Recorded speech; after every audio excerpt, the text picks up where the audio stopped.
day 4 of the heat wave in Pakistan's biggest city. The hospitals are overwhelmed with the sick and the dying.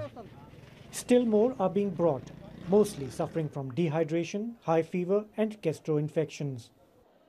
Many of those affected are elderly people from low-income families. I have brought my elderly uncle. He has been fasting during Ramadan, but he could not cope with the rising temperature and he got a heat stroke. Sizzling temperatures above 40 degrees Celsius are not unusual in South Pakistan. And it is not yet clear why so many deaths have been reported from Karachi alone. Officials are now advising people to stay indoors and drink plenty of water. But in a city where millions struggle for daily survival, that's easier said than done. I don't have the luxury of staying home.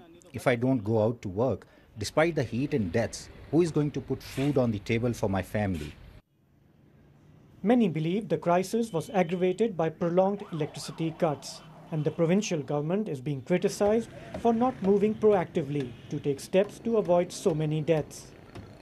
The government is responsible for this crisis.